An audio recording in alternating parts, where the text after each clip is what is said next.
I'm skimming across the surface of my own history, moving fast, riding the melt beneath the blades, doing loops and spins, and when I take a high leap into the dark and come down 30 years later, I realize it is as Tim trying to save Timmy's life with a story.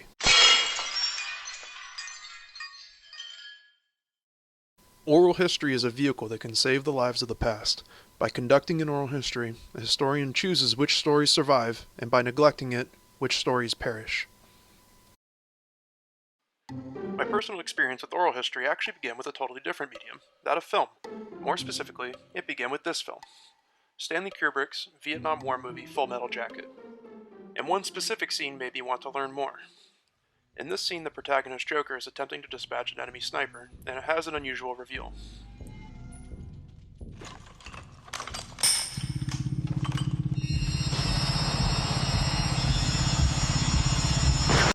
I thought to myself, who is this young woman? How did she get to the point where she was attacking American Marines in a blasted out building in Hue?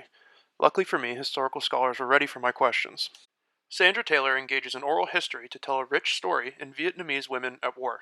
She details the struggles the Vietnamese people faced before American involvement in Vietnam and what role women played in the war. By interviewing subjects who participated in the event, Taylor is able to give a new perspective in an important event in American history. She talks to women who fought for the Viet Cong and tried to uncover how communism affected them during and after the conflict. An important facet of oral history is granting autonomy to research subjects. This method allows for Taylor's interviewees to tell their story, and perhaps supersede an alternate narrative. She also pays attention to women who weren't strictly fighters, and how they contributed to the war effort. She tells of women who smuggled supplies and constructed hidden bunkers and tunnels, forming vast networks.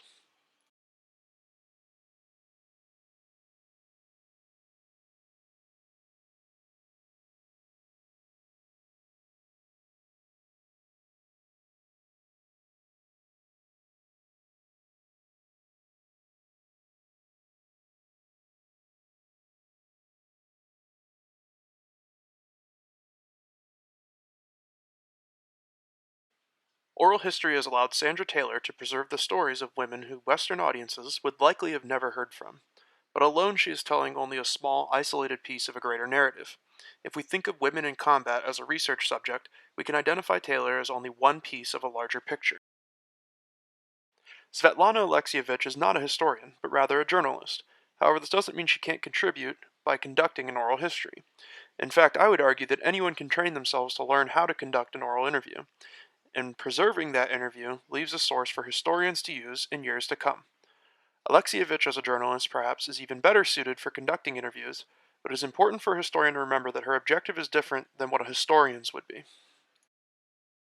With that being said, The Unwomanly Face of War serves as an excellent primary source for historians, because Alexievich details each of her interviews, allowing her subjects to speak on their own rather than offering analysis and interpretation. The art is in what she chooses to include in her story. Alexievich is still in control of her narrative, just in a more subtle way than, say, Taylor is. When people think of women serving in the Soviet Army during World War II, most jump to the presence of women serving as snipers. Alexievich shows readers the many different roles that women served in. The Night Witches, for instance, were a group of women pilots who would cut their engines over bombing targets in order to launch stealth attacks on installations in cities. While women were typically pushed away from serving in frontline divisions such as rifle divisions, nothing could be done to stop women from joining partisan units in attacking German supply lines and protecting their homes. On the ground, too, and in the front lines, women served as tankers, piloting a wide array of combat vehicles such as the T-34 tank. Women such as Alexandra Samosenko represent a niche of combat servicewomen that most of the world likely don't know existed. But here's the problem with Samosenko and the challenge she represents to oral historians. She was killed in action in 1945 as the Red Army was pushing through Poland and toward Berlin. She represents the sometimes short clock that historians and journalists have to create their interview and seal a story in history. Samosenko represents pressure. Pressure on historians to be mindful of the modern world around them, and not to simply trust others to record important recollections. Alexievich works with what she has, and manages to preserve many stories that are relevant today. And like Taylor, not all of her stories are about fighting directly. She also gets at ideas of PTSD and the struggle women soldiers face in getting treatment in the post-war era.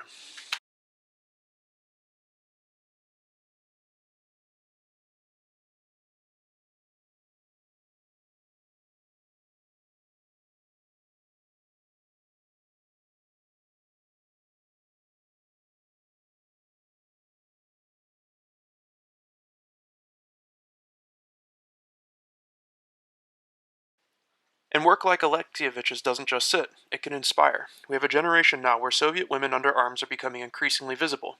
There's a Japanese comic in development by Kyoto Kume, which is using Alexievich as a source material. In Relic's 2013 strategy game Company of Heroes, a player using the Soviet army can recruit snipers and tankers, which have a random chance to be voice acted by women or men. Sniper under fire! Get down! Down! For the last stage of our story, our travels will take us to Cuba and to South America.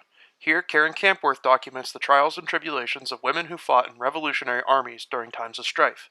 Unlike the cases of Vietnam and the Soviet Union, these women weren't fighting only to protect their homes, but would often engage in armed conflict for a cause they believed in. In some ways, Campworth directs our meta-story into the modern world, telling of how women fought and still fight in guerrilla conflicts in South America, but her story is rooted in very old origins, with stories of women fighting in Mexico and Peru. With her story rooted in the Mexican Civil War, or the Mexican Revolution, Karen Campworth's story spans over 100 years, as women started fighting in 1910 and are still engaged in conflict today. Examining the photographs that some of her subjects kept, we can see from the photo quality, style of dress, and the arms women carried, that her story is a multi-generational one, and telling it in one book will likely be impossible. But Campworth isn't isolated from Taylor or Alexievich. Nothing happens in a vacuum. By reading our three selections, we can see a story beginning to form larger than just women with guns fighting. We have seen nothing but communist revolutions being the spark that sends these women into conflict so far, and there's a relationship there that can be digested. Similarly, many of these women were religious, but conservative religious beliefs often restricted a woman's ability to openly fight. Campworth also doesn't just interview women for historical material. She interviews men to try to see how women were perceived, not just what women did and what women remembered. She quotes a journalist named Marco.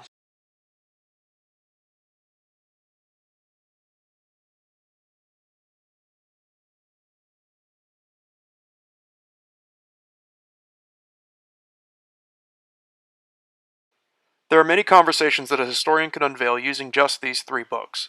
With so little reading, we have spanned 3 continents and languages uncounted.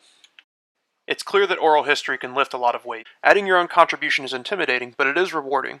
Oral history is something you can practice and learn to do. There are a plethora of guides online that give good boundaries, strategies, and a baseline of questions to ask potential subjects. The 2 that I like the most are the Oral History Association and the Smithsonian Folklife and Oral History Interviewing Guide. The story discussed here today is just one, and it isn't finished. There are women fighting essentially all over the world, such as the Kurds in the Middle East and women in Zimbabwe protecting their homes. If you want to get more historical, exploring women who fought in the Spanish Civil War is another way to potentially add value to the conversation brought up today. But you don't have to go out and fly somewhere expensive and learn a new language just to try to save a story. There are plenty of stories here, with us. Start with your parents or grandparents. You never know where their stories might take you and what you might want to learn next.